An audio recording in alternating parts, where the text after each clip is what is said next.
قد جاب خواطرنا حلم يطويه تخرجنا أيام الجد قضيناها. حضرت علی رضی اللہ عنہ کا فرمان ہے، جب ہر شخص تمہاری تعریف کرتا پھرے تو سمجھ جاؤ تم حق سے دور ہو۔ حضرت علی رضی اللہ عنہ نے فرمایا، پریشانی جب بھی آئے تو سمجھ جاؤ اس کے بعد کوئی خوشی بھی ضرور آئے گی۔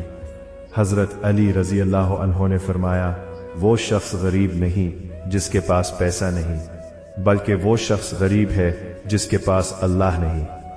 حضرت علی رضی اللہ عنہ نے فرمایا، جس شخص کو پہلی اولاد بیٹی ملے تو گویا کہ اس کے گھر پر رحمت کے دروازے کھل چکے ہیں۔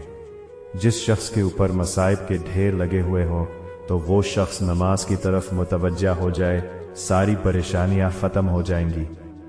جب ہر شخص ستاتا ہو تو اپنی دعا میں ان کے لیے خیر مانگا کرے، شر نہ مانگے، کیونکہ وہی شخص آپ کا دوست بن سکتا ہے۔ 3 چیزیں انسان کو دشمنی پر اتار دیتی ہیں: عورت، پیسہ اور زمین۔ ہر شخص اخلاق کا بھوکا ہوتا ہے، پیسے کی نہیں ہوتی۔ اخلاق بہتر کرنے چاہیے۔ جو شخص ہر بات میں وعدہ کرتا رہتا ہے وہ اکثر جھوٹا ہو جاتا ہے۔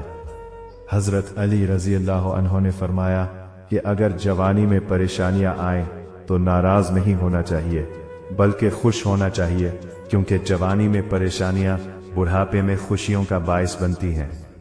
مزید اچھے اسلامی ویڈیوز دیکھنے کے لیے ہمارے چینل کو سبسکرائب فرمائیں۔ شکریہ۔ اللہ حافظ۔